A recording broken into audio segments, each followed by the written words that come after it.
คลิปนี้จะพาไปเที่ยวเวียดนามเหนือเริ่มต้นที่นครหลวงฮานอยนั่งรถถีบ3ล้อชมตัวเมืองย่างเลาะถนนโอควอเตอร์ย่ำค่ำคืนและไปซิมกาแฟใส่ไข่ไปเที่ยวทะเลสาบคืนดาบและนั่งจิบเบียร์เย็นๆท่ามกลางรถไฟและเลาะซิมอาหารแซ่บๆที่เวียดนามไปขึ้นกระเซ้าที่เมืองซาป่าย่างขึ้นภูที่สูงที่สุดซึ่งได้ใส่ยาว่าหลังคาแหงอินโดจีนแล้วไปเที่ยวชมหมู่บ้านกัดวินเลจและไปมันๆกับการขี่โรลเลอร์โคสเตอร์หับชมคลิปกับพวกเราได้เลย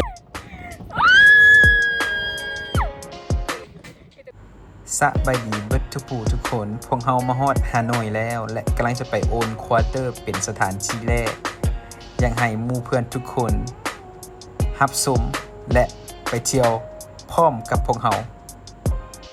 มาเริ่มต้นอาหารเช้าด้วยข้าวจีแซนด์วิชแบบเวียดนามแต่สิ่งที่เราโคตรตะลึงคือซอสโคตรใหญ่เลยขวดนะนี่แม่นข้าวจีเวียดนามคนเวียดนามเอิ้นว่าบั๋นหมี่รสชาติเป็นจังได๋รสชาติข้าวจีบ้านเราแต่ว่ามันแบบมีซีนใหม่ใช่หรอเป็นซีนใหม่แล้วมันไม่ข้าวจีปาเต้ที่พวกมีปาเต้หลังจากที่พวกเรากินบั๋นหมี่แล้วพวกเราได้มาย่างรอโอลควอเตอร์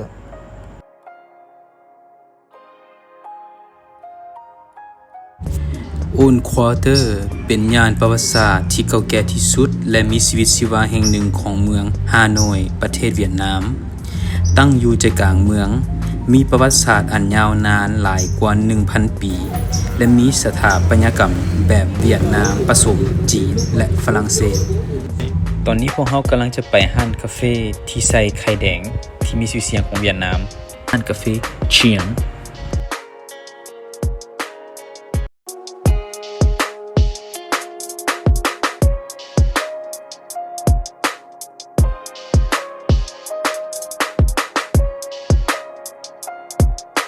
กาแฟที่เอาไข่แดงมาผสมกับน้ำตาลและตีให้ขึ้นฟองเมนูนี้ห้ามพลาดเด็ดขาดที่เวียดนามเป็นกาแฟชื่อดังของประเทศเวียดนาม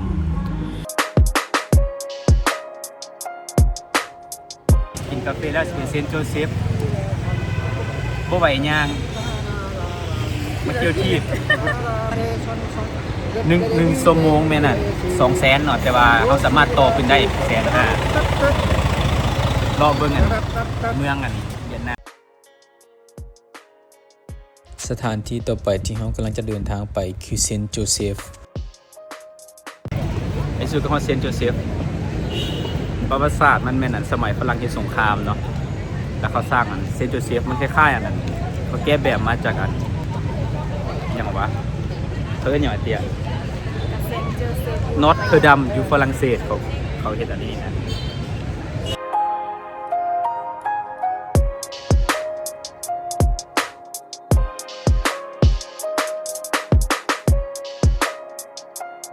โบสถ์เซนต์โจเซฟเป็นโบสถ์เก่าแก่ที่มีความคลาสสิกด้วยสถาปัตยกรรมสไตล์นีโอกอริกสร้างขึ้นในศตวรรษที่ 19 ซึ่งมีต้นแบบจากโบสถ์นอตเทอร์ดัมในเมืองปารีสฝรั่งเศสหลังจากที่ฝรั่งเศสเข้ามายึดครอง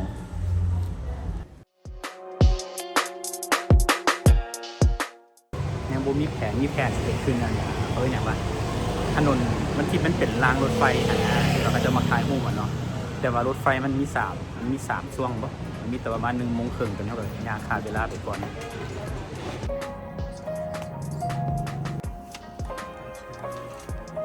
อยู่เวียดนามบ่ต้องซีเรียสอย่างไรย่างไปเรื่อยๆจอยไปเรื่อยๆแบบว่าหนทางนี้ย่างไปรถสอดใส่กับไปก่อนแล้วจะเบิ่ง Google หาทางกลับ Google Mapย่างไปรถซิวๆสโลไลท์โดยอย่างที่ชาวบ้านเรียก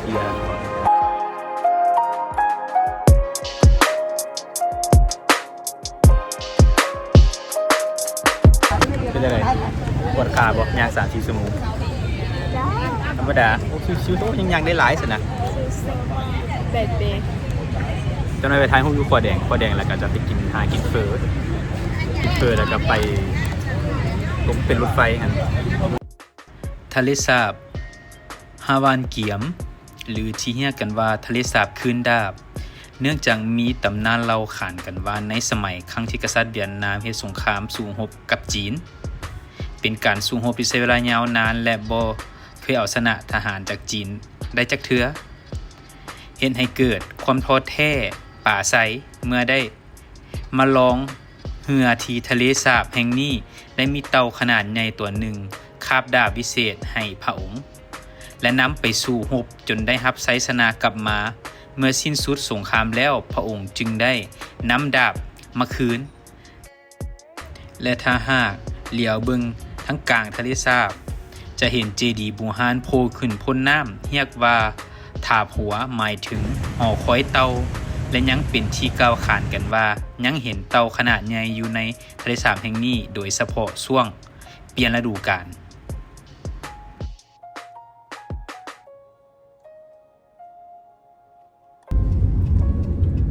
ย่างเมื่อยหลายไม่ไหวจ้างขี่แกร็บกินเฟือย่างเว้นมือจักชั่วโมงวะ3-4 ชั่วโมงย่างโอ้ไม่กอดเศร้านี่เป็นอีกห้านเฟอหนึ่งที่มีชื่อเสียงโด่งดังในประเทศเวียดนามห้านเฟอ10หรือเฟอ10ซึ่งได้รับมิชลินสตาร์2 ปีซ้อนและมีคนต่อคิวเข้ามากินอย่างหลวงหลาย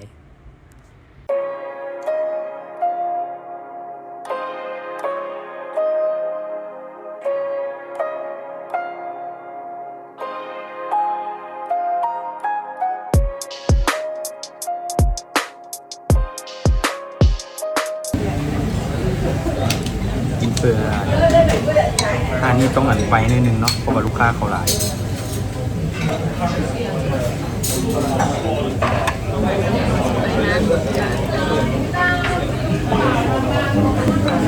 หลังจากกินเฟอแล้วจ้างแกร็บแนะนำเลยคันสิมาเวียดนามจ้างแกร็บโคตรถึกเลยราคาภายในตัวเมืองก็ถือว่ามา38,000อันนี้สิออกไปกันตัวทางที่มันเป็นทางรถไฟแล้วกินกาแฟราคาเดียวเนาะ38,000 บาท38,000ดีก่อนอันไปจ้างรถทีบนี่ก็เป็นอีกหนึ่งสถานที่ท่องเที่ยวที่เป็นไฮไลท์ของฮานอยเทนสตรีท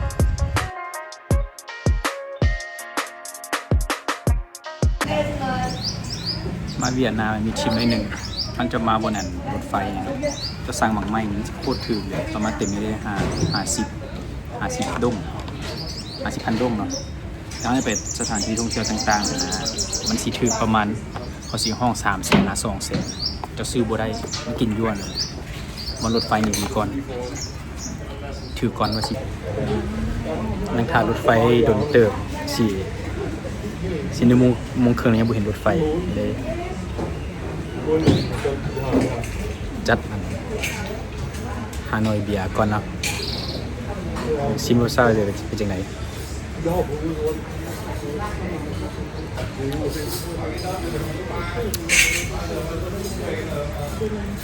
คือไฮนิเกนเบียร์เวียดนามคือไฮนิเกนรสชาติจะเป็นบ่แห้งปานใดกินง่ายน่าลองมาแล้วนะความคลาสสิกของเวียดนามเครื่องนุ่งสลอกสลิปตากอยู่ถึงหัวเลย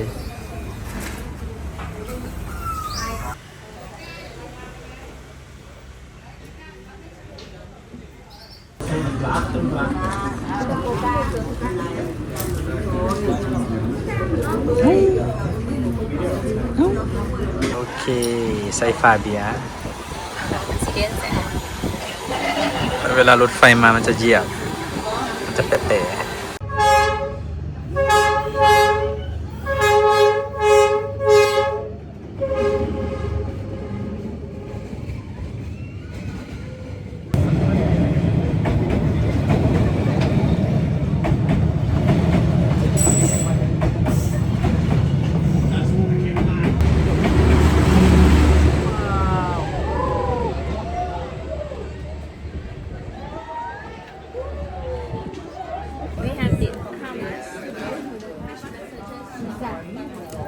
ทีละเลย ใจแสนเลย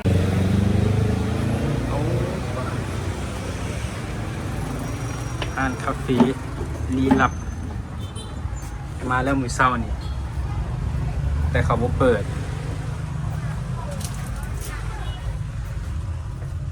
เขาบ่เปิดเขาบอก10 โมงเลยหาก็ได้มาตอน4 โมงหานั่งขึ้นก่อนพัดกาแฟลี้ลับ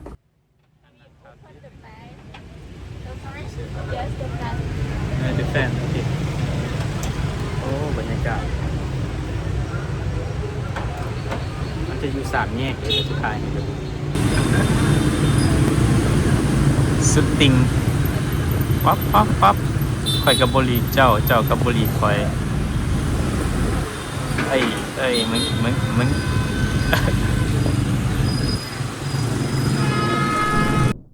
จะพาทุกคนมารอถนนโอลควอเตอร์ตอนกลางคืนใจกลางเมืองฮานอยว่าจะสวยงามส่ำใดไปกันเลย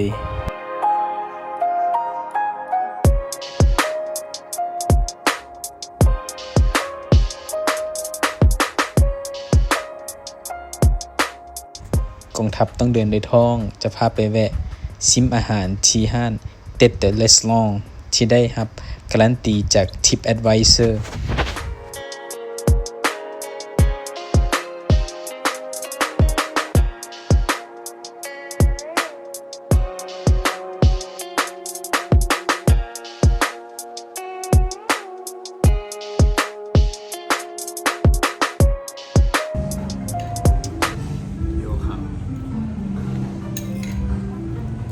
ดูข้าวแบบออริจินอลเวียดนาม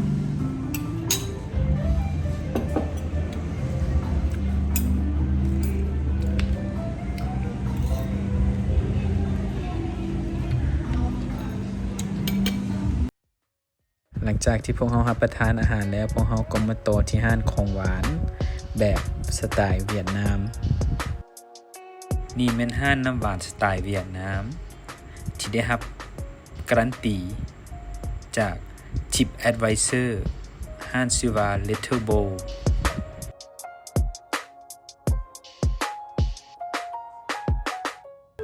ไม่ถ่ายจริง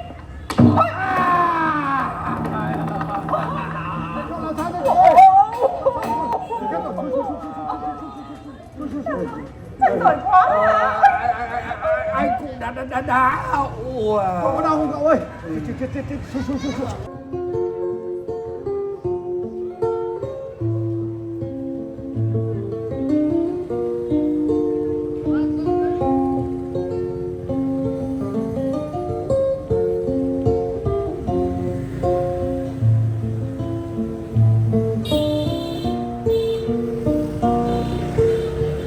หลังจากเดี๋ยวพวกปลาพาดงมาเบิ้ลมือก็จะไปเอากระเป๋าอยู่ห้องแฮมพอฝากกระเป๋าเมียนเนาะแล้วก็จะเดินทางไปขึ้นรถบัสแต่ว่ารถบัสแมน10 โมงก็ขึ้นออกแต่เขาจะไปท่ายวนบัสสเตชันมาฮอดบนท่ารถอยู่สิไปซาปาคันมาตอน7 โมงสิปิดไฟเบิดวันนี้มันใกล้สิฮอดโมงแล้วมันเหลือประมาณ30 นาทีก็เลยเปิดออกไฟพวกเขากำลังเดินทางออกจากฮานอยเพื่อจะไปซาปาแมนอยู่ในรถบัสมันจะมีก็โอเคมันจะมีที่สาดไฟปุ่มเปิดไฟ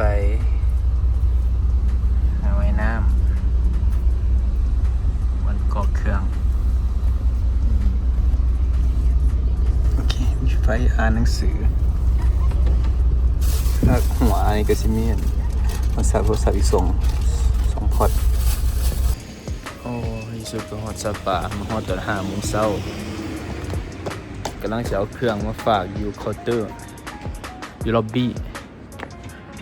ห้องแฮมเพราะว่าต้องได้เช็คอิน2 โมงแต่ว่าผมจะไปไต่ไซโต้แล้วนี่เอากระเป๋ามาฝากกันก่อน Beautiful Hotel โอเคห้องสวยงาม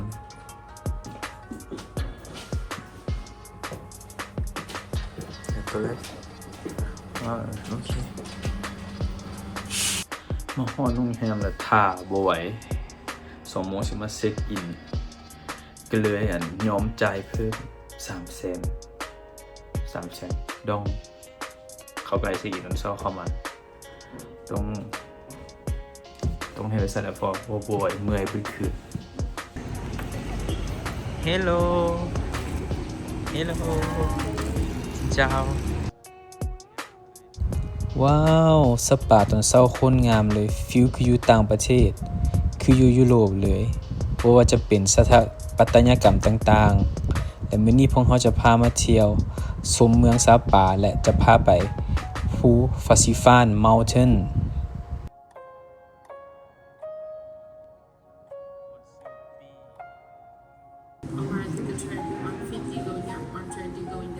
So the train we can buy here รถไฟขึ้นไปเที่ยวค่าซื้อปีข้างนอกซื้ออยู่ในสเตชันเทรนนี่เนาะมันจะราคาแบบว่า2 ล้านคนละล้านแต่ว่าเขาไปซื้อยวนบนอื่นมันก็สิแพงก่อนเป็น2 ล้าน2ดุ้ง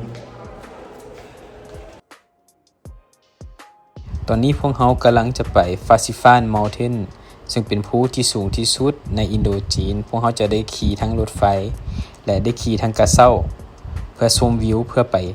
หาตีนภูและจากนั้นพวกเขาก็จะเดินทางด้วยการย่างขึ้นไปเพื่อไปฮอดยอดภู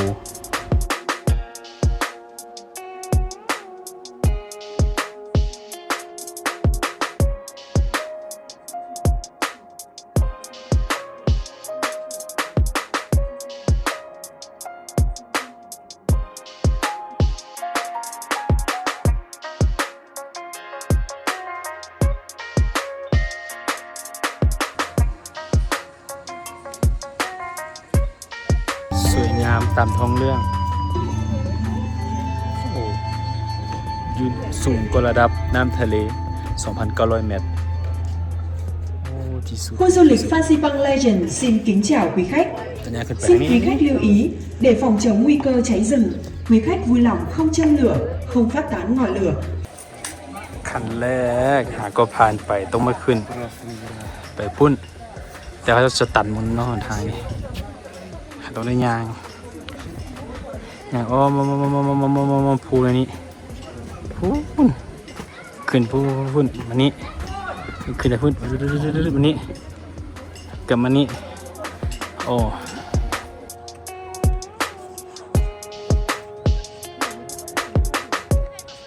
โอเคสุดท้ายแล้วอึดใจเดียว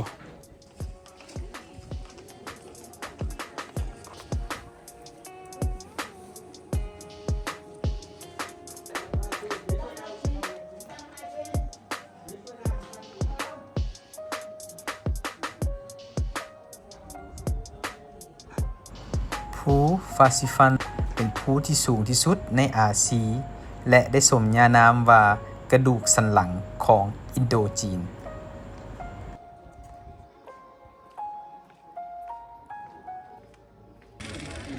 ยางมาแต่ภูยางขึ้นหันมานี่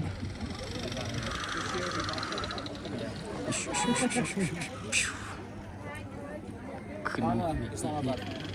I like Misbah. It's original first season Misbah was Islam, so Isa is like captain. จุดนี้หลังจากที่เฮาลงมาจากฟาซิฟานแล้วพวกเฮาได้มาแวะเบิ่งสวนดอกไม้และเบิ่งบ้านชนเผ่าและการจำลองการใช้ชีวิตของชนเผ่า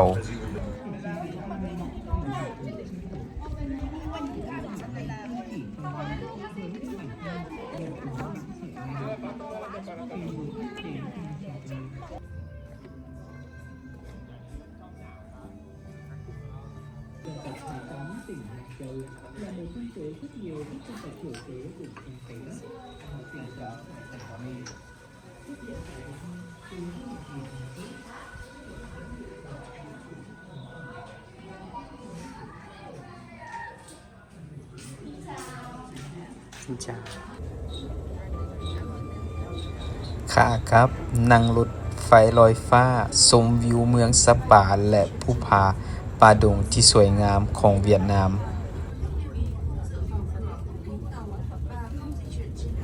ามันย่างเลาะเบิงบรรยากาศตอนกลางคืนของตัวเมืองซาปา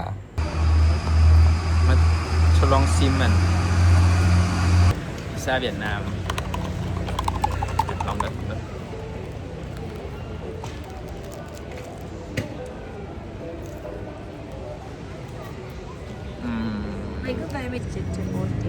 อยู่ซาปามันจะมีแต่ไปยังซีวิซี่กลางคืนเนาะก็มารอกินข้าว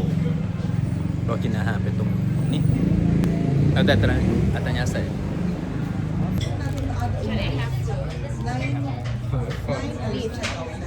For what? With beef? Beef?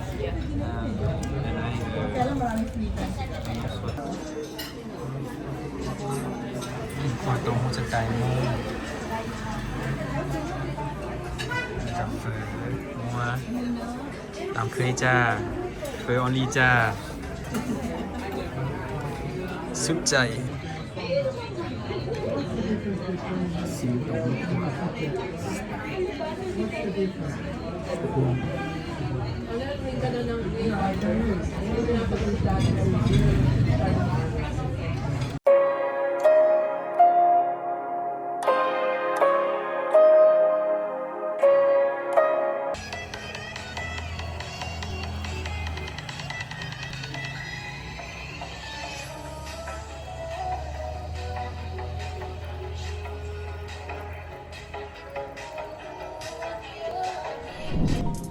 มื้อที่2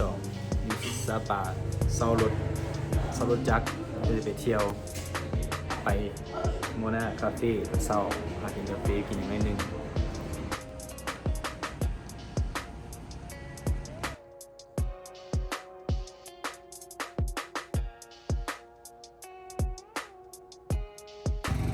มาโมนาคาเฟ่90,000ต่อคนจะได้กาแฟหรือว่า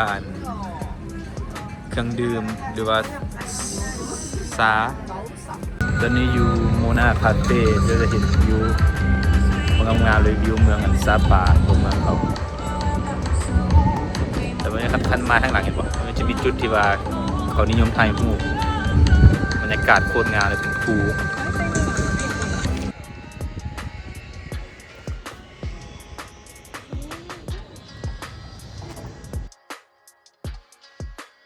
พวกเราก็ได้มาแวะชิมอาหารที่ห้านอาหารเลียวเวียดนามคูซินก่อนที่จะเดินทางไปกัดวินเลจพวกเรามาฮอดกัดวินเลจแล้วเป็นหนึ่งสถานที่ที่ยังมาที่สุดในทริปนี้แต่พวกเรามาบ่ถูกฤดูกาลถ้ามาในยามหน้าฝนพวกเราจะได้เห็นน้าขันบันไดพลังงานไฟฟ้าแต่สมัยฝรั่งเศสปกครอง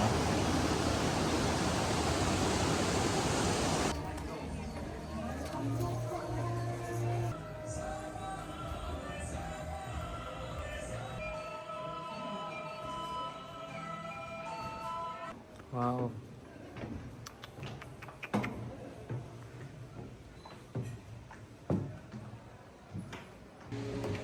หมู่บ้านกัดบินเลดตั้งอยู่เมืองซาปาแข็งราวไก่ทางตอนเหนือสุดของเวียดนามเป็นหมู่บ้านของชนเผ่าม่วงดำที่ยังใช้ชีวิตแบบธรรมชาติประกอบอาชีพเกษตรกรรมต่างๆพื้นที่ในหมู่บ้านมีจุดเด่นอยู่ที่วิวธรรมชาติทั้งป่าทั้งภูเขาน้ำตกนาคันไดเดิมที่หมู่บ้านกัดแห่งนี้เคยเป็นสถานที่ตากอากาศของคนฝรั่งเศสซึ่งคำว่ากัดเป็นคำเรียกใช้เอิ้นรถ4 wheel ที่ฝรั่งเศสใช้เข้ามาบุกเบิกหาแห่งพลังงานธรรมชาติเป็นโรงงานผลิตกระแสไฟฟ้าพลังน้ำ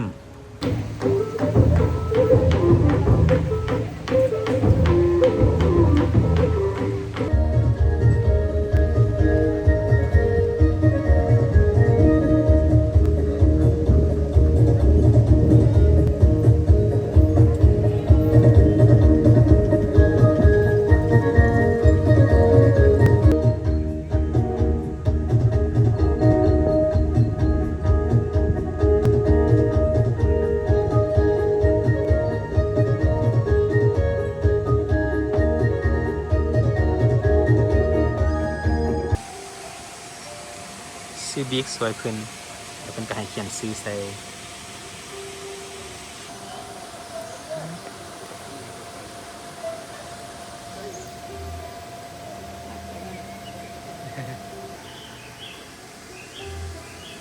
มีอยู่ว่า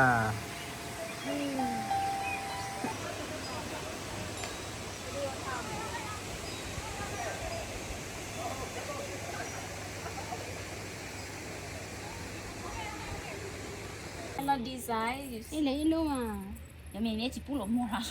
ถ้ากูบอก ก่อนกลับพวกเฮาได้มาแวะอุดหนุนชาวบ้านที่ตีเครื่องเงินเป็นปลักแขน อุดหนุนเพื่อให้การท่องเที่ยวและชาวบ้านอยู่คู่กันไปแบบยืนยง ดีเซล อยู่แต่มีเช่าดี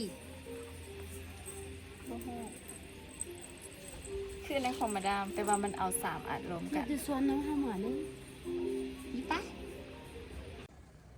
หลังจากออกมาจากหมู่บ้านกัดประมาณ5นาทีพวกเฮาก็ได้เห็น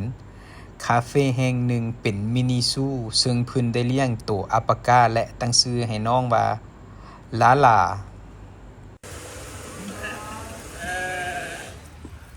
บีแอล่ะ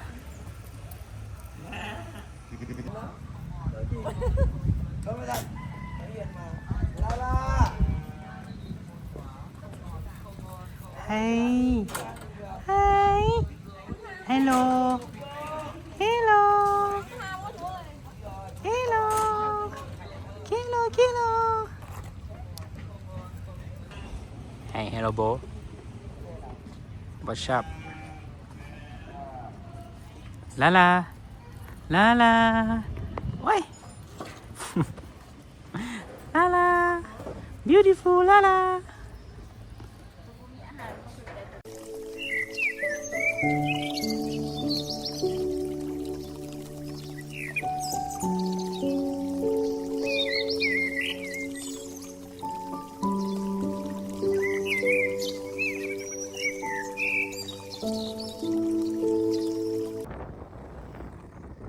หลังจากออกจากมินิซูพวกเฮาก็ไปสถานที่ต่อไปคือการไปลิ้นเครื่องเล่นโรลเลอร์โคสเตอร์ So you have booking already? not yet Okay, so please go to the right. ไม่อย่างแก้มือ roller coaster เราจะมาลิ้นโรลเลอร์โคสเตอร์นั่นเป็นเครื่องเล่นนั่นของเขานิยมอยู่อันเวียดนามเนาะฟุ๊บโอ้น้อม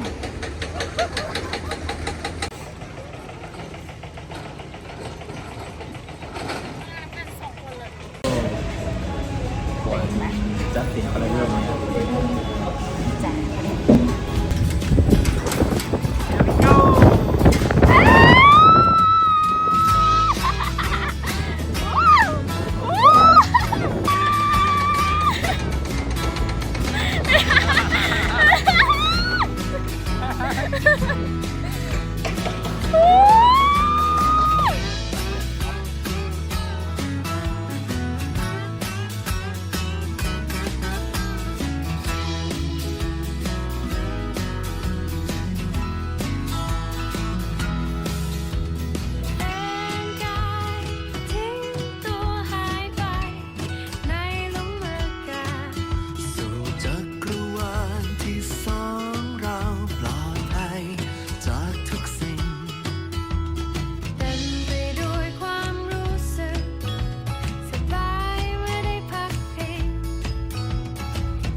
พวกเขาขี่โรลเลอร์โคสเตอร์แล้วพวกเขาก็มาแวะ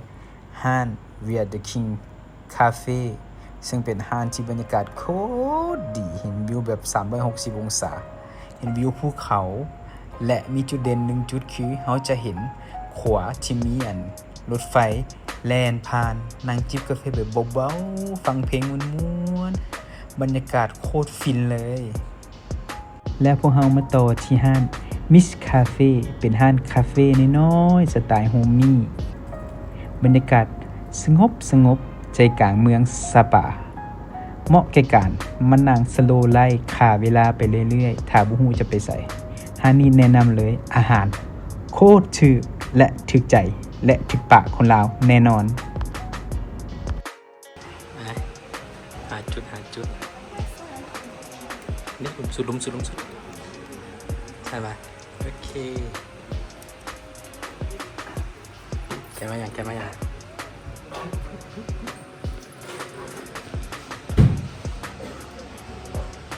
พวกเราก็มาโรงแรมเพื่อเตรียมเครื่องกลับบ้านและได้มาพบกับสาวน้อยเวียดนามโคตรน่าหักเลยได้มีกิจกรรมเต็มรูปน้ำกัน thank you โอ้ยเอา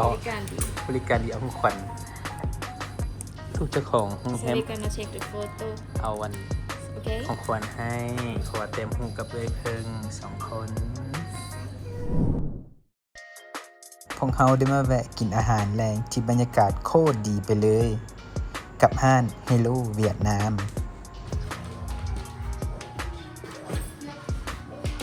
ที่สุดจะเจอร้านที่คู่ควรกับเรา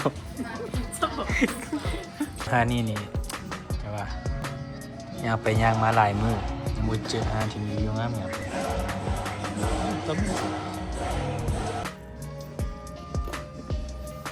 สาวซึ่งขวางเวอร์ชันเวียดนามให้นักเล่นนี่กินข้าว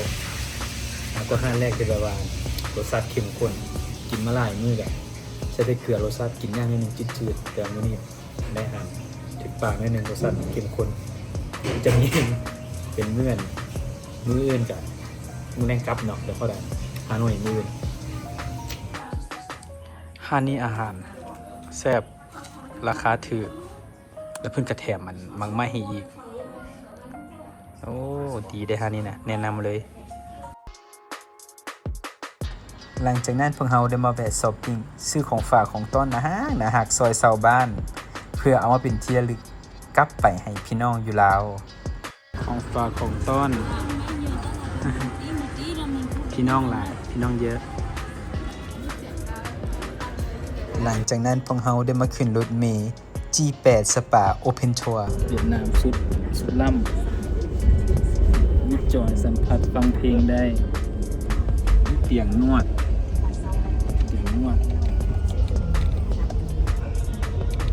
จะรับนวดกันบนมืดคืนมีซาเบ้าฟังเพลงปักเสียบสุดหัว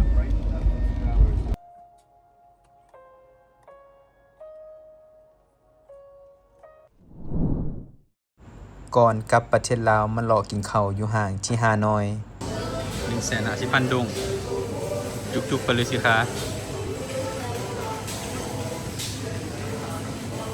ก่อนกลับจากเวียดนาม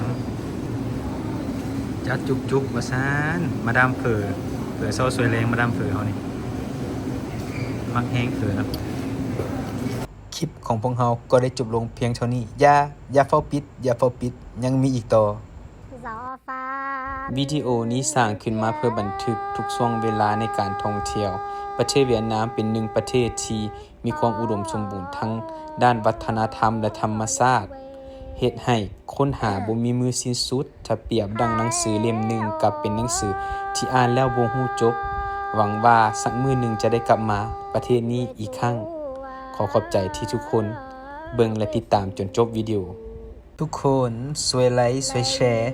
และกด Subscribe ให้แน่เพื่อเป็นกำลังใจน้อยๆให้กับโค้ดพาเที่ยว